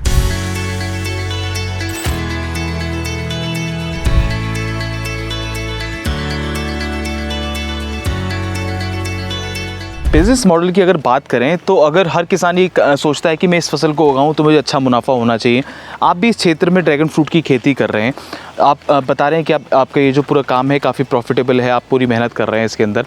तो अगर कोई किसान करना चाहता है ड्रैगन फ्रूट की खेती तो वो किन बातों का मुख्यतः ध्यान रखे, अगर आप बताना चाहें हमारे दर्शकों को कि वो ऐसी गलतियाँ ना करे और किस तरीके का जो बिज़नेस मॉडल है वो बनाए जिससे कि उसका जो बिज़नेस है ड्रैगन फ्रूट का जो फार्म अगर वो डेवलप करता है तो प्रॉफिटेबल हो। देखिए ड्रैगन फ्रूट की जो खेती है वो प्रॉफिटेबल है 100%। इस चीज़ में आप ये अपने दिमाग में डाउट मत रखिए जी, क्योंकि नॉर्मल फसल से ये हटके है जी। दूसरा, फेलियर होने के चांस भी कम है अगर आप इसे लगन के साथ करेंगे तो। अगर आपने लगा दिया और छोड़ दिया तो फिर कोई भी क्रॉप होने वाली नहीं है जी। बात कर लेते हैं इसकी प्रॉफिट की। अगर आपने 1 एकड़ से शुरुआत की या आधा एकड़ से भी शुरुआत करते हैं अपनी कैपेबिलिटी के हिसाब से, मैं 1 एकड़ को पकड़ लेता हूँ। 1 एकड़ के अगर आपने फार्मिंग की है तो ये दूसरे साल ही पहली बात तो आपको आउटपुट देने लगती है, 1.5 साल के बाद। वैसे नॉर्मल बागवानी लगाते तो 4-4 साल के बाद आउटपुट मिलती है, वो उस समय का दौरान का जो आपको इनकम जनरेट नहीं होती। एक तो इसके 1.5 साल के बाद में आप ये प्रोडक्शन देने लगता है, वो आपको आउटपुट आने लगती है। दूसरा, इसके बीच का जो स्पेसिंग है आप इसे भी यूटिलाइज कर सकते हैं। क्या इसमें इंटीग्रेटेड क्रॉपिंग कर सकते हैं? देखिए हमने मोरिंगा लगाया, हम भले उसको सेलिंग नहीं कर रहे लेकिन अगर कोई कमर्शियल लेवल पे लगाना चाहता है तो कर सकता है। ज़मीन नाइट्रोजन फिक्सेशन हो रहा है, पौधों को शेडिंग मिल रहा है, फर्टिलाइज़र मिल रहा है, तो आप मोरिंगा जाइए। इसके बीच में पपीता लगा सकते हैं, केला लगा सकते हैं, ये फ्रूट क्रॉप बता रहा हूँ मैं। बाकी वेजिटेबल की कोई भी क्रॉप लगाइए, धान छोड़ के आप कुछ भी इसके अंदर लगा सकते हैं। अदरक लगा सकते हैं, प्याज लहसुन लगा सकते हैं, हल्दी लगा सकते हैं। सीजनल क्रॉप आप कुछ भी लगाइए इसके अंदर, इसको कोई इशू नहीं है। सिर्फ ध्यान इतना रखना है इसके रूट जोन से 1 फीट छोड़ के आप वो क्रॉप लगाइए, क्योंकि जैसा आपने दिखाया है कि बहुत वो नाजुक होती है, उसको डैमेज नहीं होना चाहिए। ऐसी फसल ना लगाइए जिसमें ज़्यादा पानी की ज़रूरत हो या जिसके लिए पानी खड़ा करने की ज़रूरत पड़ जाए। जैसे धान है, धान छोड़ के आप कोई भी क्रॉप कर सकते हैं। किसान के सामने बड़ी समस्या आती है कि जैसे कि ये फसल अपने आप में एक नई है, हमारे देश इसको अडॉप्ट कर रहा है, लेबर की बड़ी समस्या आती है, मैन पावर मिलती नहीं है, चाहे वो धान की खेती करे, गेहूं की करे, अन्य फसलों की खेती करे। तो ड्रैगन फ्रूट की आप फार्मिंग करते हैं तो लगभग कितने लोग आपके इस फार्म पर काम करते हैं? क्या आप घर के ही लोग हैं या आप बाहर से भी लेबर को हायर करते हैं? नहीं, देखिए जब हमने ये सेटअप रेडी किया था तभी से और अभी तक हम 3 ही मेंबर हैं हमारे फार्म पे, मेरे पिताजी, मेरी माताजी और मैं। हाँ, हमसे ये पोल उठ के गड्ढे नहीं थे, वो हमसे हो नहीं पाए। इवन गड्ढे तक हमने खुद किए क्योंकि वो ऊंचाई कम ज़्यादा ना रख ले लेबर, तो वो हमको बाद में समस्या ना आए, तो हमने गड्ढे तक अपने हाथ से किए।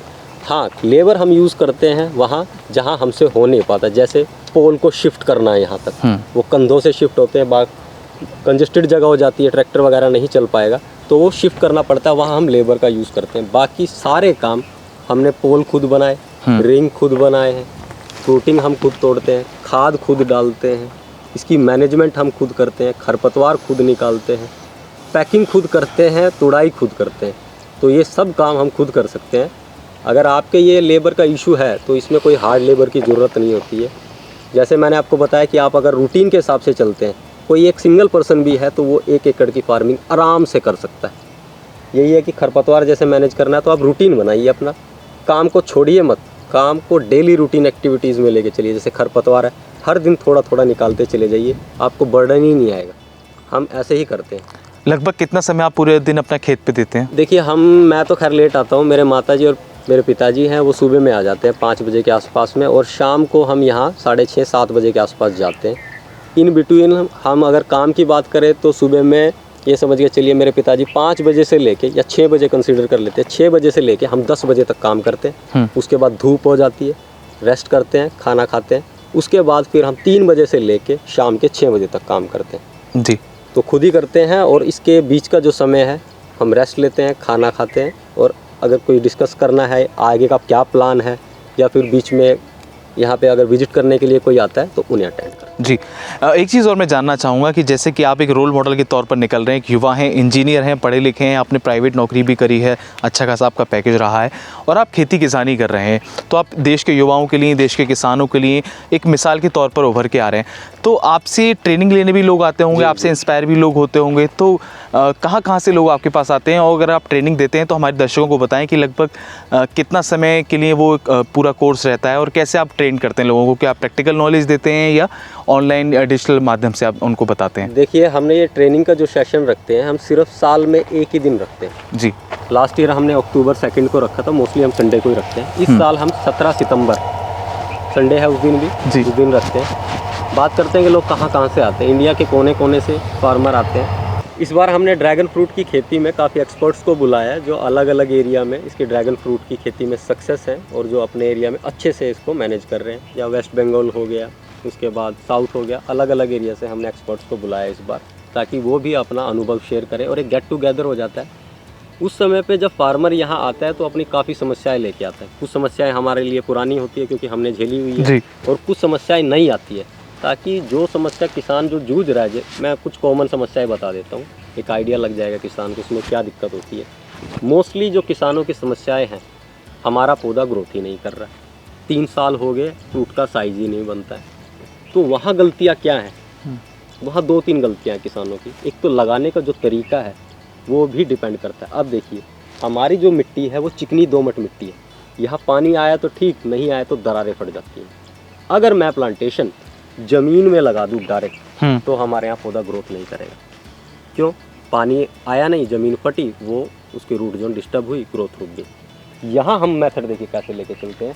ज़मीन से करीबन 1 फीट का बर्डन बना दिया है, 2 से 2.5 फीट रेडियस का, और ये मिक्सचर के अंदर पौधा लगा है। रूट कितने अच्छे से डेवलप है, और यहाँ हर समय पे, बाहर भले ही सूखा हो लेकिन यहाँ हर समय पे नमी मेंटेन रहती है इसके अंदर। आप देखिए, ये देखिए,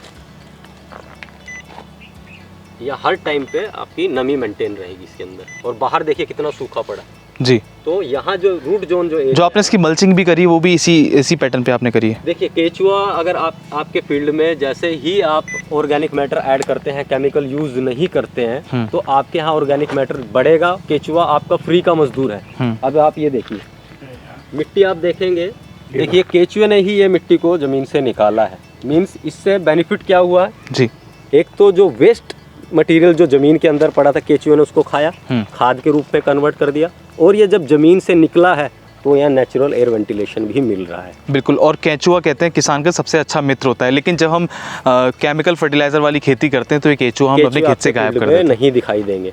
बिल्कुल। ये आपके एक फ्री के मजदूर होते हैं जो आपके लिए हर 24 घंटे 365 दिन काम करते हैं। किसान मित्र को भी बोला जाता है केचुए को। एक केचुआ अपने वजन के हिसाब से एक दिन में आपके आउटपुट देता है। अगर एक केचुए का वजन 1 ग्राम है तो वो हर दिन 1 ग्राम आपको खाद बना के देता है।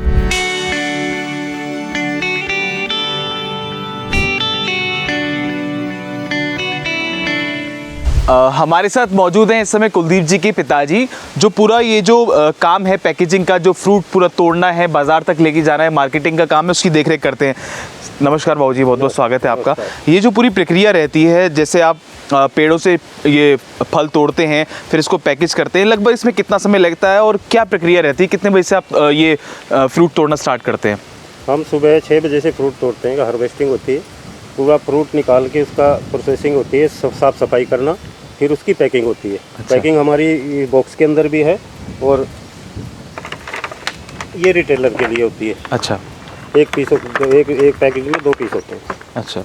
तो ये कैसे हिसाब से, वजन के हिसाब से जाता है या ये कैसे जाता है? वेट के हिसाब से, हमारा वेट के हिसाब से जाता है। अच्छा, और ये जो बड़ी वाली पैकेजिंग है लगभग इसमें कितना माल आ जाता होगा? इसमें 7 kg 7 किलो के 7 किलो के आते हैं।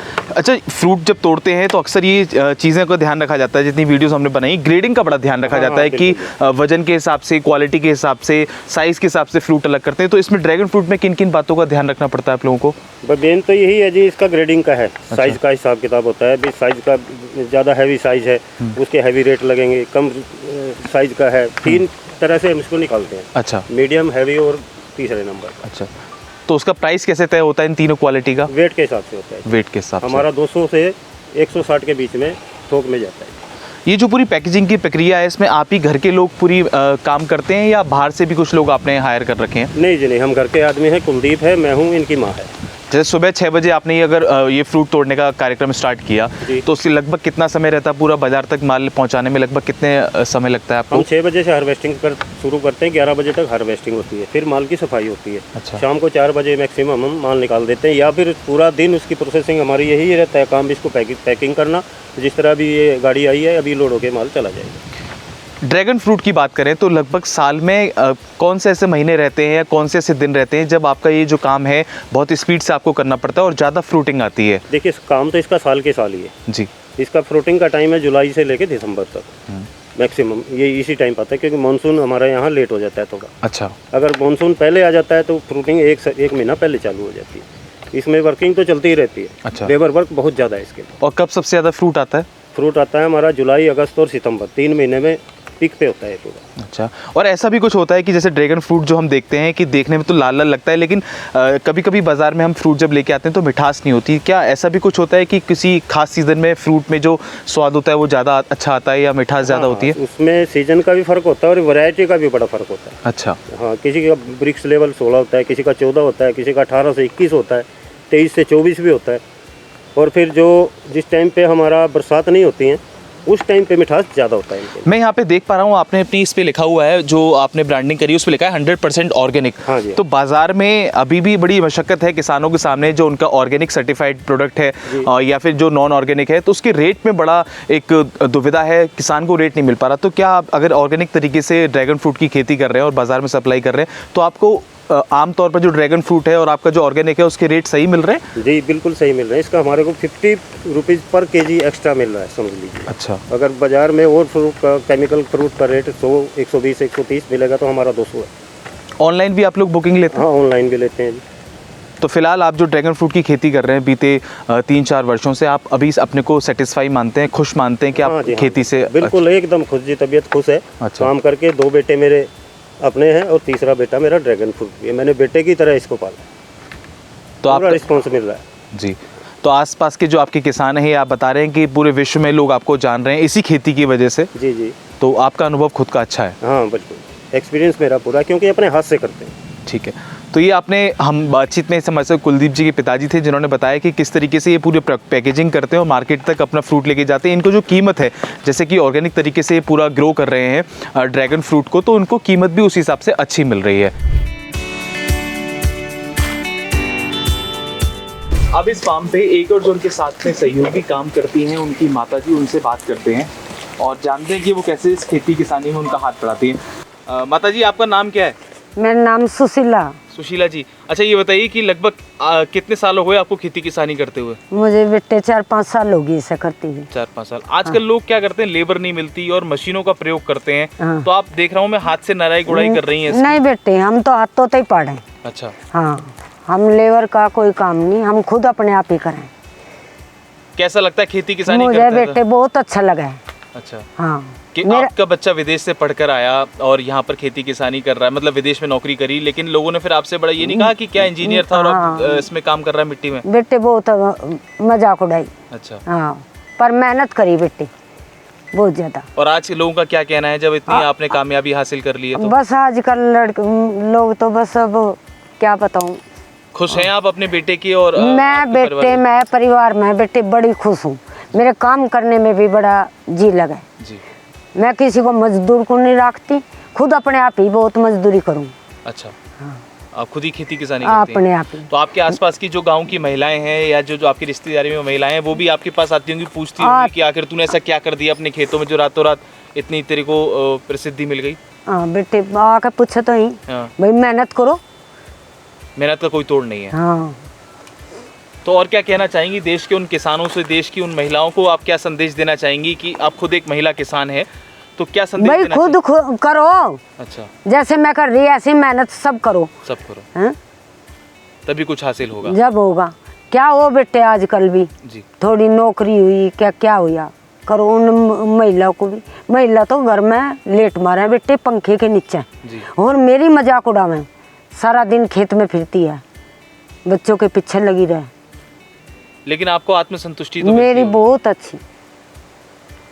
और जब ये आप अभी अंकल से बात करी थी तो उन्होंने बताया कि कैसे उन्होंने एक बच्चे की तरह इन पौधों को पाला है। तो बेटे मेरे आपने 2 पूरा उनको बच्चे हैं, जी कुलदीप और प्रदीप जी हैं, तीसरे बेटा मेरा ही है जी। ये सभी मैं बच्चों की तरह ही पालूं। बेटा मेरा बड़ा जी लगा है खेत में जी। मेरे लड़के भी बच्चे भी नु कह देंगे मम्मी आ जा बाहर आ जा। मेरा सारा दिन ऐसा जी लगता है खेत जी। में, बस सारा दिन जने लगी रहूं। तो कभी आपको ऐसा लगता है कि जीवन में कभी ऐसा आपका जीवन में मोड़ आया है जब आपके पास पैसे का अभाव रहा या बड़ी तंगी थी? हाँ। तो उस टाइम पे इस खेती किसानी ने ही आपकी मदद करी और इसी ने ही अब आपका जीवन करा संवारा? बेटे जी।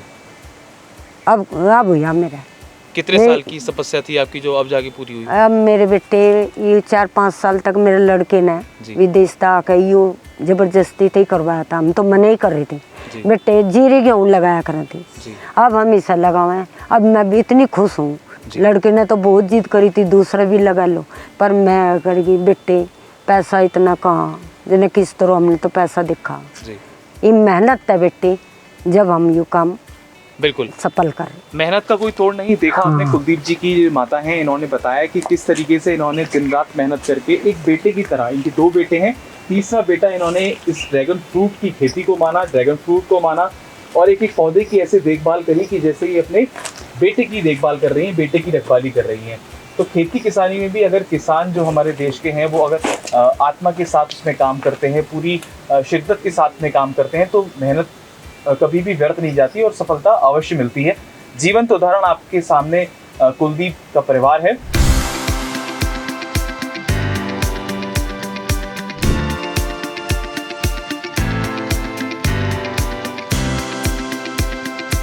कुलदीप जी, ये जो मैं जगह देख रहा हूँ, ये जो ग्रीन शेड है, अभी तो हम आपके खेत में थे, वहाँ पे हमने देखा कि कैसे आप ड्रैगन फ्रूट की खेती कर रहे हैं। यहाँ पर मैं देख रहा हूँ कि यहाँ पर कुछ पौध रखी हुई हैं, इसके बारे में कुछ हमको बताइए क्या है?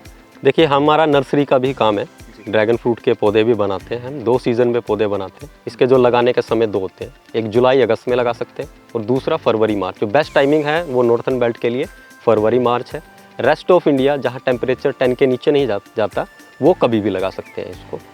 अब यहाँ नर्सरी हम ये पूरा जो आप शेड देख रहे हैं, इसके अंदर जो है कैपेसिटी है वो 65,000 प्लांट्स की है। अच्छा।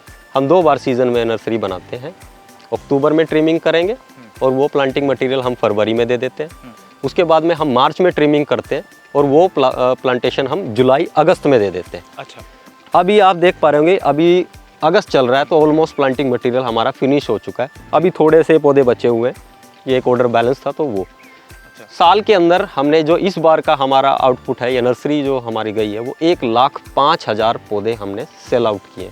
तो यानी किसान जो है अगर वो इसकी ड्रैगन फ्रूट की फार्मिंग करता है तो वो पौध से भी पैसा कमा सकता है। जैसे कहते हैं कि इनकम डबल करना, जी जी। फ्रूट के साथ साथ में वो पौध बेच के भी पैसा कमा सकता है। आप अच्छी वैरायटी लगाइए, अगर आपका आउटपुट अच्छा आ रहा है, फ्रूट का साइज़ अच्छा आ रहा है तो ये डेफिनेटली आप नर्सरी के बिजनेस में भी आ सकते हैं। ऐसा नहीं कि आपका फ्रूट का साइज़ अच्छा नहीं आ रहा तो आप नर्सरी बिजनेस में चले जाएंगे। जब लोग यहाँ विजिट करने के लिए आते हैं, फ्रूट का साइज़ देखते हैं तो वो नर्सरी की भी डिमांड करते हैं। तो हम बुकिंग लेते हैं। बुकिंग के बाद जितनी हमारे पास बुकिंग आती है उतने ही हम पौधे बनाते हैं। हम 12 महीने नर्सरी रन नहीं करते, सीजनल पौधे बनाते हैं। जैसे कि आप देख पा रहे हैं करीबन 800-900 पौधे बचे और ये आप पूरा देख लीजिए कितना बड़ा एरिया है। ये पूरा नर्सरी का भरा हुआ है। 2 सीज़न में टोटल 1,05,000 पौधे की बुकिंग हुई थी, जिसमें से ये करीबन 1000 पौधे के अराउंड हमारे पास बैलेंस है। बाकी हमारे 99,000 प्लांट जा चुके हैं। पौध की बात करें कि लगभग क्या कॉस्ट पे आप निकालते हैं? पौध क्या वैरायटी के ऊपर डिपेंड करता है या कैसे इसकी पौध की कॉस्ट कैसे डिसाइड करते हैं? देखिए यहाँ मैं आपको आइडिया दे देता हूँ पौध का। देखिए हम कुछ पौधे ग्राफ्ट भी करते हैं, जैसे कि मैं कुछ ग्राफ्टिंग दिखाता हूँ। आइए आप इस साइड में आ जाते हैं। जैसे ये पौधा है, यहाँ मैंने ग्राफ्टिंग की है। ये जो वैरायटी है ये सैन एस्पिनस करके वैरायटी है। अच्छा। ये मदर स्टॉक जो आप देख पा रहे हैं, ये हमारे एरिया का अडोप्टेड वैरायटी है। अच्छा। मदर स्टॉक हमने वो ले लिया जो रफ एंड टफ है, जो हमारे एरिया में चल रहा है बढ़िया से। ऊपर वाला जो छोटा सा पार्ट आप देख रहे हैं, ये सैन एस्पिनस है, ब्राज़ील की वैरायटी है। अब हमारे एरिया में अडोप्ट होगी कि नहीं होगी ये भी डाउट है, तो उसको यहाँ हमने ग्राफ्ट कर दिया। अब आप देख रहे हैं कि पौधा चल पड़ा है, स्प्राउट इसके ऊपर में आ चुका है, तो ये हमारे एरिया में टॉलरेट कर सकती है, क्योंकि इसका मदर स्टॉक जो है वो अडोप्टेड वैरायटी का है। अगर मैं इस पौधे को मान लीजिए पूरा स्टेम को ही लगाता है यहाँ, तो इसमें चांस था पौधे के मरने की, फ्रूट का साइज़ ना बनना या ग्रोथ ना लेना, क्या पता वही हमारे एरिया में चले ना चले जी। तो इस तरह से ग्राफ्ट भी कर लेते हैं। और ये पौधे जो डिफरेंट वैरायटीज़ के होते हैं, जो हमने बताया कि 60 किस्म की वैरायटी है हमारे पास, 60 प्लस। एक छोटे से पौधा, जब हमारे पास ये पौधा आता है 12 इंच का पौधा आता अच्छा। है, हम बाहर से ही मंगवाते हैं। अगर मैं इसकी कीमत बोलूँ तो आप सरप्राइज़ हो जाएंगे, 4,500 रुपया, 4,500 रुपये तक की हमारे पास कटिंग आती है, अलग अलग वैरायटी। जैसे कि लवन रेड करके एक वैरायटी है, वो 4,500 रुपये की सिर्फ एक कटिंग आई थी 12 इंच की। अच्छा। सोचिए, इमेजिन कीजिए, अगर 4 पौधे भी एक पोल पे लगाते हैं तो वो कितने हज़ार के बन गए। वो करीबन आपके 18,000 रुपये का तो पौधा सिर्फ एक पोल पे लगा रहे हो, 500 पोल लगा सकते हैं आप। तो क्या उसका फ्रूट भी महंगा बिकता है या वो अलग क्वालिटी होती है, क्या होता उसका ब्रिक्स लेवल अच्छा है, शेल्फ लाइफ अच्छी है, मिठास उसकी बेहतर है, फ्रूट का साइज 1.5 किलो तक चला जाता है। अच्छा। तो ये जो आपने वैरायटी मेरे को अभी दिखाई, आपने बताया कि इतना 4,500 से 5,000 रुपये इसकी कीमत है। जी, ये आप पूरा लाइन जो देख पा रहे हैं, ये ट्रेलिस मेथड है, ये सिस्टम थोड़ा अलग है। इस लाइन के अंदर ये जो लाइन की जो लंबाई यहाँ जो हमने रखी हुई है वो 120 फीट है जी। और यहाँ आप देख पा रहे हैं हर एक 1.5 फीट के दूरी पे 2 पौधे लगे हुए बांस के सहारे। लेकिन वहाँ तो हमने बताया था पोल चाहिए, बिल्कुल। और ये 25 साल, क्या बांस 25 साल चलेंगे? बांस 25 साल नहीं चलेंगे। बांस का काम तब तक है जब तक ये पौधा इस पाइप को क्रॉस ना कर जाए। अच्छा। उसके बाद हम इसे निकाल देंगे और ये 2 पौधों को बांध लेंगे। ये मेथड ये थोड़ा रिस्की है, क्योंकि इसमें प्लांटेशन भी ज़्यादा लग रहा है जी। और आपका फर्टिलाइज़र भी ज़्यादा लग रहा है। आंधी तूफान में टूटने की संभावना भी ज़्यादा, क्योंकि यहाँ देखिए खुद का सहारा नहीं है, ये बांस भी निकल जाएगा तो क्या सहारा रहेगा। अगर आंधी मान लीजिए नीचे से फ्लो कर गया विंड प्रेशर, तो इसको पूरा उखाड़ के नहीं ले जाएगा। और 4 साल के बाद का सीन सोचिए, जब पूरा कैनोपी भर जाता है 4 पौधों से, और यहाँ तो हमने 300 पौधे लगा डाले हैं, तो उसका अंतर समझिए। ये प्लांटेशन उन आदमी को करना चाहिए जो एक्सपर्ट्स हैं, जिनको काफ़ी लंबा समय हो गया, तो वो ट्रेलिस मेथड में जा सकते हैं। इसमें 2000 से लेके 8000 तक पौधे लग सकते हैं डिस्टेंस के अकॉर्डिंग। यहाँ आप 1 फीट भी रख सकते हैं, 1.5 भी रख सकते हैं, 2 भी। हमने यहाँ 3 लाइनें लगाई हैं, सब में डिस्टेंस अलग है। जो लास्ट वाली लाइन देख रहे हैं आप, वो 1 फीट पे लगाया है। ये जो लाइन देख रहे हैं आप, ये हमने 1.5 फीट पे लगाया है। ये जो लाइन देख रहे हैं, यहाँ हमने 2 फीट पे। हम इनकी ग्रोथ चेक कर रहे हैं, इनका फर्टिलाइज़र कितना वो अडोप्ट करता है, कितना उसको चाहिए, यहाँ इन चीज़ों का ट्रायल चल रहा है सर। जी। और मैं देख रहा हूँ यहाँ पे जो ड्रिप आपने लगाई है पानी की, वो नीचे ना छोड़ के आपने ऊपर की तरफ से इसको आगे ले जाया है। देखिए, जब हमने प्लांटेशन किया था, क्योंकि ये मेथड हमारे लिए नया था, हाँ। ड्रिप की लाइनें जब हम नीचे डालते थे तो पानी क्या होता था, एक ही जगह पे क्लोट बना लेता था जी। पूरा एरिया कवर नहीं होता था। तो हमने इसके लिए हैंग कर दिया, ताकि पानी बराबर हर एक पॉइंट पे ऊपर से जब नीचे गिरेगा तो वाइड एरिया इसको कवर करे। और दूसरा एक चीज़ और आप ध्यान कीजिएगा, यहाँ ये जो आप पॉइंट देख रहे हैं, ये एडजस्टेबल पूरा एडजस्ट हो जाता है। यहाँ से देखिए, इसमें क्या रहता है, फवारा जैसा निकलता है। अगर नीचे डाल दिया तो वो फवारा नहीं बनता, और ऊपर हवा में रहता है तो पूरा एक वाइड एरिया कवर कर लेता है। ये इसके लिए हमने इसको हैंग किया हुआ है। ये ड्रिप पर एडजस्टेबल है। तो ये जो मेथड है, जो बता रहे थे कि जो पहले का मेथड होता था ट्रेडिशनल मेथड, उससे कॉस्टली है, और इसमें देखा जाए तो मेंटेनेंस भी ज़्यादा है। इसमें मेंटेनेंस भी ज़्यादा है। अगर इसकी बात किया जाए, 1 एकड़ अगर कोई फार्म लगाना चाहता है इसका ट्रेलिस मेथड में, तो आज के समय पे, क्योंकि जीआई पाइप बहुत कॉस्टली होता है जी, ये 13 लाख रुपए का आपका खर्चा आएगा। प्लांटेशन का भी खर्चा हो गया और स्ट्रक्चर इसमें काफ़ी कॉस्टली हो जाता है, क्योंकि पाइपें बहुत कॉस्टली आती है। करीबन 80 to 90 रुपीज़ पर केजी के हिसाब से ये पाइपें मिलती हैं। अच्छा। एक चीज़ मैं अब आप बात करते हैं मार्केटिंग की। जब आप इस काम में आए तो ड्रैगन फ्रूट की जो मार्केट है देश में धीरे धीरे करके डेवलप हो रहा है, लोग इसके प्रति अवेयर हो रहे हैं, इसके बेनिफिट्स के प्रति अवेयर हो रहे हैं। तो कैसे आपने टारगेट ऑडियंस अपना स्थापित किया, कैसे अपने जो मार्केट है आपने डेवलप किया? क्योंकि आम मंडी में तो जब आप फ्रूट लेकर गए होंगे तो आपके सामने समस्या ही होगी। जी देखिए, हमने जब स्टार्टअप किया था 2019 में किया था, फरवरी में, 2020 में हमारा फर्स्ट प्रोडक्शन आया। हमने जो शुरुआत की थी 1/2 एकड़ से की थी।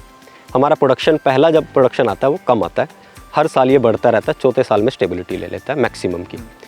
सेकेंड ईयर जब हमारा प्रोडक्शन आया तो हमें मार्केटिंग की बड़ा इशू पड़ा, क्योंकि ये नॉर्मल फ्रूट तो था नहीं, लोगों को इसके बारे में पता नहीं था, ना इसके बेनिफिट का बारे में पता था, ना कभी के लोगों ने टेस्ट ही नहीं किया इसको, और कॉस्टली फ्रूट था बहुत ज़्यादा। नाम सुनने बड़ा ड्रैगन, ऐसा लगता है कि लोगों को चाइना का फ्रूट है। वैसे चाइना का नहीं है, ये साउथ अमेरिका का प्लांट है, मैक्सिको का, वहीं इसका ओरिजिन है। तो स्टार्टिंग में क्या हुआ, तो हम गए इसके बेनिफिट्स की तरफ कि ये ड्रैगन फ्रूट क्यों खाए एक आम आदमी, क्योंकि इतना कॉस्टली फ्रूट है, एप्पल ना खा ले तो ये ड्रैगन फ्रूट क्यों खाए। तो उसके लिए हमने अपना एक कार्ड छपवाया। कार्ड के ऊपर अपना तो एड्रेस उस पर लिखा ही, हमारा नाम, पता, नंबर, उसके साथ साथ हमारे इसके हेल्थ जो बेनिफिट होते हैं वो भी हमने लिखवाए। सबसे पहले हमने क्या किया, अब आदमी जब प्रोडक्शन तो आ गया, फिर क्या करेगा, वो मंडी ढूंढता है। हम दिल्ली आज़ादपुर मंडी की तरफ गए, हमसे 100 किलोमीटर पड़ता है दिल्ली। हमारा फ्रूट का प्रोडक्शन कम था, आने जाने का भाड़ा ही इतना हो जाता था जितना हमारा फ्रूट नहीं है। तो अब इसको फ्रूट को सेल कहाँ करें, तो हमने लोकल में अप्रोच की, और इतना कॉस्टली फ्रूट है तो ख़रीदेगा कौन। तो सबसे पहले हमने डॉक्टर्स को पिंच किया, जितने नर्सिंग होम थे, जितने हॉस्पिटल थे, वहाँ ये अपना कार्ड और एक ड्रैगन फ्रूट का सैंपल बॉक्स उनको एज ए गिफ्ट दिया। उस समय कोरोना चल रहा था बहुत अच्छे से, बहुत फैला हुआ था कोरोना, तो उस समय पे डॉक्टर को भी ऐसी चीज़ों की ज़रूरत थी कि जो हेल्थ में या इम्यूनिटी को बूस्ट कर सके। और ये इम्यूनिटी बूस्टर के रूप में एक ज़बरदस्त लोगों को, ये उस समय पे एक अट्रैक्शन इस तरह का हो गया इसका कि लोग इसको इम्यूनिटी बूस्टर के रूप में इस्तेमाल करने लगे कि विटामिन सी है, ये इम्यूनिटी को बूस्ट करता है, कोरोना से लड़ाई होगी, उसमें हेल्प करेगा।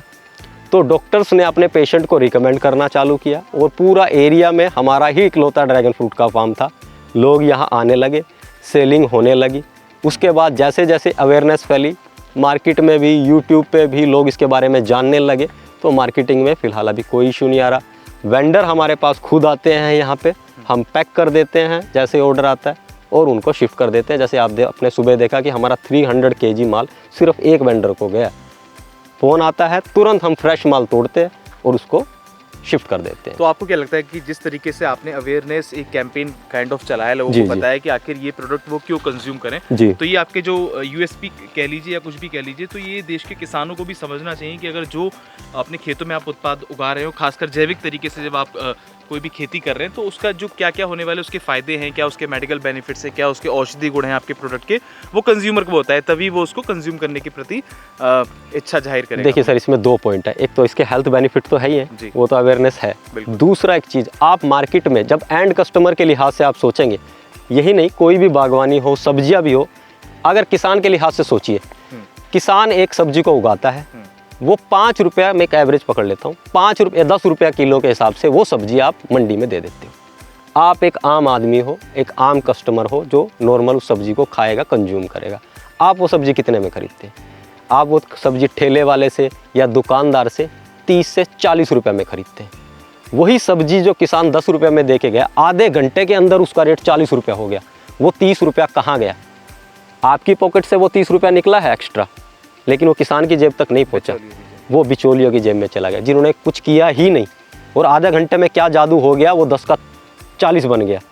अगर एंड कस्टमर भी इस चीज़ को सोचे और किसान भी अप्रोच करे, आप 40 में खरीद रहे हो, मैं 10 में बेच रहा हूँ, 20 रुपया मेरे को ही दे दो, आपका 20 रुपया बचा और मेरा डबल प्रॉफिट। सीधे किसान से खरीदें, आपका कहने का मतलब ये कि और किसान को भी इतना डिजिटली स्ट्रांग होना पड़ेगा कि वो डायरेक्ट अपने कंज्यूमर को टारगेट करे। देखिए अभी फिलहाल मार्केट में अभी ये ट्रेंड चल चुका है, एक तो ऑर्गेनिक का, लोग अवेयरनेस इस तरह की फैल गए हैं, लोगों को पता चल गया कि हम जहर खा रहे हैं, कि चाहे वीट हो, चाहे आप वेजिटेबल्स ग्रो कर रहे हो, ऑर्गेनिक प्रोडक्ट जैसे ही आप मार्केट में लाते हैं, वो धीरे धीरे आपकी मार्केट जैसे ही बन जाती है, तो वो कस्टमर आपके कभी नहीं टूटेंगे, क्योंकि उसका स्वाद अलग होता है, उसकी क्वालिटी अलग होती है। वो आपको पे भी करेंगे, क्योंकि उन्होंने मार्केट से भी वो फ्रूट खाया और अल्टीमेटली वो कहीं ना कहीं जाके आपके बॉडी को नेगेटिव हार्म ही कर रहा है। और आप ऑर्गेनिक प्रोड्यूस कर रहे हैं, ऑर्गेनिक प्रोड्यूस करने में आपका एफर्ट लगा है, लेकिन उसका अगर आपको कीमत मिलेगा किसान को, तो वो क्यों नहीं ऑर्गेनिक पैदा करेगा। जी, तो जाते जाते देश के किसानों को, देश के युवाओं को क्या संदेश देना चाहेंगे जो पुराने तरीके से खेती कर तो रहे हैं, लेकिन वो करना चाहते हैं कि उस तरीके की कुछ नई खेती आप एक रोल मॉडल के तौर पे उभर रहे हैं और लोग आपसे देश विदेश से ट्रेनिंग लेने आ रहे हैं, तो किसान तक चैनल के माध्यम से उनको क्या संदेश देना चाहेंगे कि क्या वो ड्रैगन फ्रूट की खेती करें? अपने अनुभव के अनुसार क्या ये फ़ायदे का सौदा है? देखिए, ड्रैगन फ्रूट हो गया या दूसरी भी वैरायटी आप कुछ भी लगाइए, आपको जब तक आप हटके कुछ नहीं करेंगे तब तक आप बेनिफिट इसका नहीं उठा सकते। ड्रैगन फ्रूट की खेती एक ऐसी खेती है जो किसी भी इंडिया के किसी भी जलवायु में आप कर सकते हैं। जब हम एक्सट्रीम वेदर कंडीशन में इसको पैदा कर सकते हैं तो रेस्ट ऑफ इंडिया में आप आराम से इसको ग्रो कर सकते हैं। इनकम के लिहाज की से अगर बात की जाए तो ड्रैगन फ्रूट की खेती ऐसी खेती है, अगर आपने 1 एकड़ की फार्मिंग कर ली, वो 10 एकड़ के ज़मींदार को पीछे हटा देती है, इतनी इसके अंदर कैपेबिलिटी होती है। मैं एक काउंट करके आपको थोड़ा बताने की कोशिश करता हूँ। जैसे मार्केट का अगर एक रेट की बात करें, औसत रेट एक रिटेल के रूप में तो 200-250 रुपये किलो के हिसाब से हम सेल करते हैं। मैं इसका आधा पकड़ लेता हूँ, 100 रुपया पर केजी के हिसाब से मैं होलसेल का एक रेट पकड़ लेता हूँ। अगर 100 रुपया एक होलसेल का रेट है, चौथे साल आपका 1 एकड़ से 10 टन माल आना चाहिए, जो आपकी इनिशियल इन्वेस्टमेंट 5 लाख थी। ये समझ के चलिए, अगर 100 रुपीज़ से 10 टन को मल्टीप्लाई करते हैं तो 10 लाख रुपया आप चौथे साल से इनकम जनरेट करने लगते हैं। दूसरे साल से ही आपकी इनकम आने लगेगी, चौथे साल में स्टेबिलिटी मिल जाती है आपको। और ये लाइफ लॉन्ग तक 25 से 35 साल तक आपको हर साल 10 लाख रुपया दे के जाएगी। आपकी इसमें रनिंग कॉस्ट क्या है? रनिंग कॉस्ट आपकी करीबन 50 से लेके 60,000 रुपये तक का आपका फर्टिलाइज़र लगता है, वो करीबन 9-9.5 लाख रुपया हर साल आपको बच रहे हैं। 1 एकड़ का कौन सा ऐसा ज़मींदार है या कौन सा ऐसा किसान है जो 1 साल के अंदर 9 से 10 लाख रुपया बचा सके?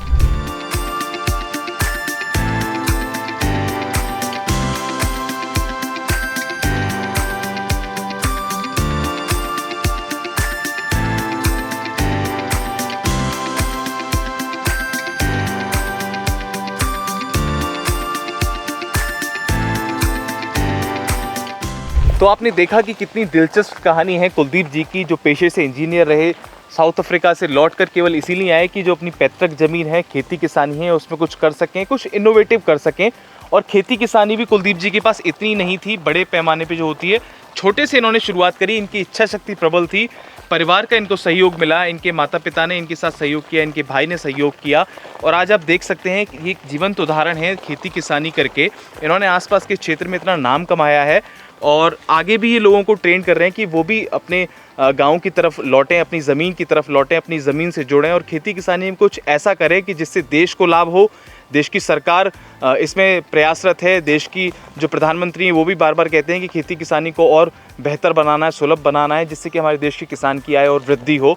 तो आज कुलदीप जी के साथ जो पूरी चर्चा रही उसमें हमने आपको दिखाने का प्रयास किया कि ड्रैगन फ्रूट की खेती में क्या क्या समस्याएं आती हैं, कैसे ड्रैगन फ्रूट की खेती कर आप कम समय में अच्छा मुनाफा कमा सकते हैं। तो किसान तक चैनल का ये उद्देश्य रहता है कि कैसे भी करके आपको ये जानकारी दें कि खेती किसानी में कौन कौन सी फसल आप ऐसी उगाएं जिससे कि आपकी जो खेती है वो और सरल हो, नई तकनीक आपको पता चले और आप खेती किसानी से ही अपनी आय में वृद्धि कर सकें, अपनी आय को बढ़ा सकें।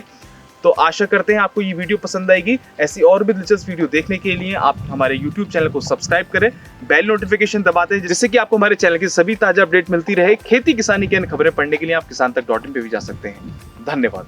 अगर ये वीडियो आपको पसंद आया है तो इसे लाइक ज़रूर करें। अगर चैनल अभी तक सब्सक्राइब नहीं किया है तो कर लें और नोटिफिकेशन पाने के लिए बेल आइकन भी दबा दें।